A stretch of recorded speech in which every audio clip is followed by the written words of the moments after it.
Hello, everyone. This I just wanted to make a short video. Hopefully, this came to my mind, and I want to share it with you. I'm gonna read 5 verses. I think I'm gonna concentrate on one of them, but anyway, it says I'm gonna be in Luke 10:17 through 21, and verse 21 is the one I want to concentrate on. But it said, "And the 70 returned again with joy, saying, Lord, even the devils are subject unto us through thy name. And he said unto them, I beheld Satan as lightning fall from heaven. Behold, I give you power to tread on serpents and scorpions and over all the power of the enemy, and nothing shall by any means hurt you. Notwithstanding in this rejoice not that the spirits are subject unto you, but rather rejoice because your names are written in heaven."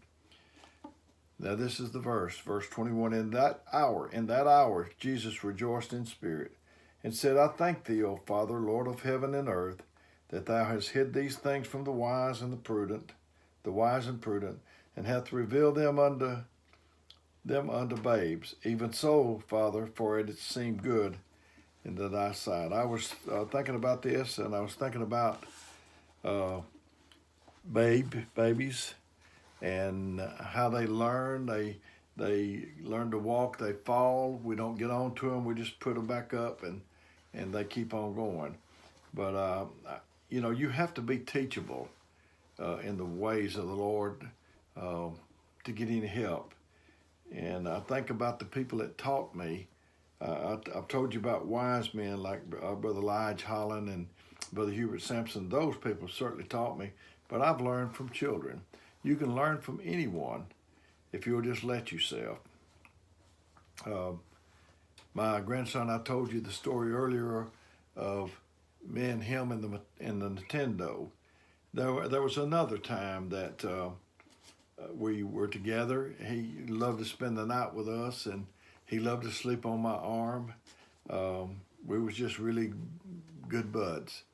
And this particular afternoon, I worked for Carnation Company. It became Nestle Food Company, and we had candy, and I'd have some at the house, and we had these little Easter eggs, miniature, real small, and so he got a hold of them one afternoon that he was going to spend the night with us. No telling how many he ate, and he was almost like he was bouncing off the walls. So I got ready to go to bed, and I was a little miffed at him for being kind of like he was, and so I said, I'm going to bed, and pretty grouchy. That's pretty grouchy. And I went and laid down, and I was feeling like a heel.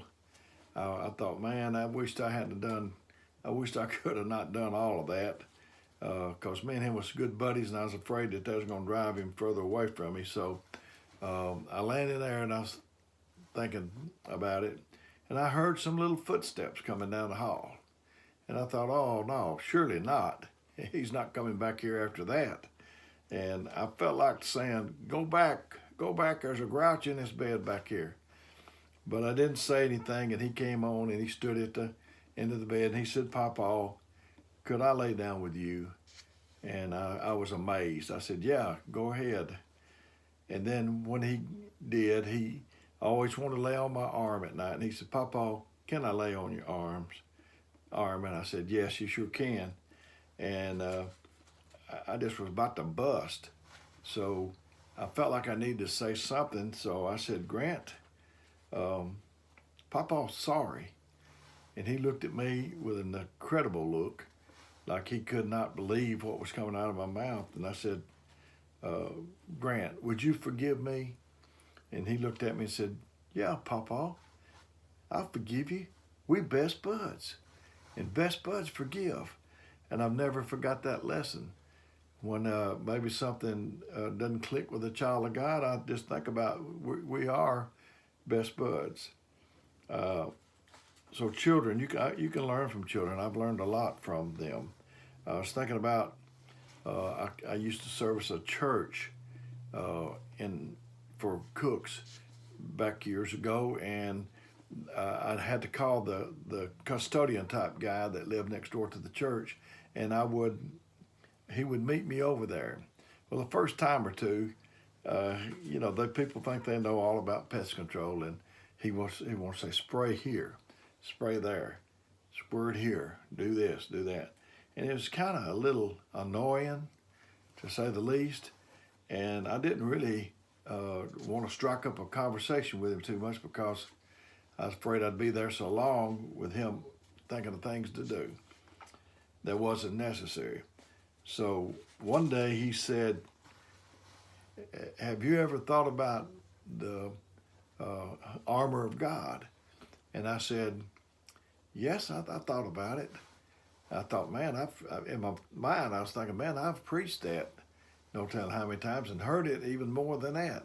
What can you tell me about the armor of God? But you have to swallow your pride, and you have to be subject. He was an older man than me, so I tried to be subject to him. And he said, "Did you ever think about the breastplate?" And I said, "Yes, sir. What are your thoughts on that?" After I humbled my mind and self down, and he said, "It's a breastplate. It's not a back plate. It's only to help you. It only help you if you're going into the battle. If you turn and run, you have no protection." And that was worth for me to wait it out and listen to him. The Bible said, "If any man hath an ear, let him hear." It didn't say, "If any man have a mouth, let him talk." I had a man when I was a supervisor. I had about 13 men. I worked for Kirkland Pest Control, and I had a man, and you couldn't tell him anything. He knew everything. You've been around those kind of people, and he wanted to tell me. And so one day I told him to come in my office. I'm easygoing. He came in. I said, "Shut the door." And I said, "Have you ever thought about why the Lord gave you two ears and only gave you one mouth?" And he just dropped his head. And I said, "You've heard this before, hadn't you?" He said, I said, "Like from your first grade teacher, your mama and your daddy and everybody that you've ever met?" And he nodded his head. But he never did learn. He never learned, and he wasn't with that company much longer. You have to listen. Before a man can stand up and preach, I feel like that he has to sit and listen first. I thought about Brother Roy Spurgeon. He was a friend of mine, and my son-in-law, Brother Todd Gaines, he wanted to go see Brother Roy, and I was all up for it.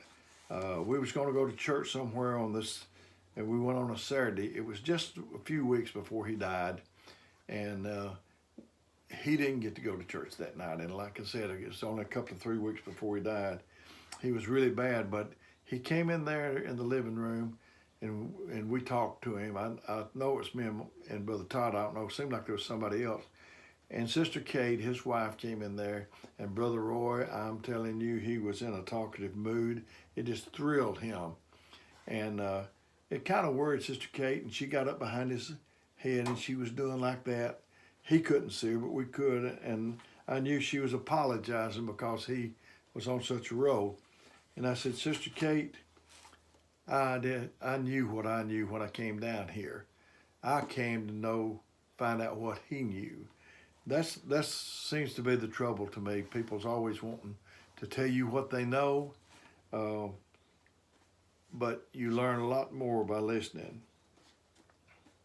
I know when my dad, he didn't have the Holy Ghost. He didn't have any religion, but when I was little, nobody came over. We didn't have church friends. We had like family.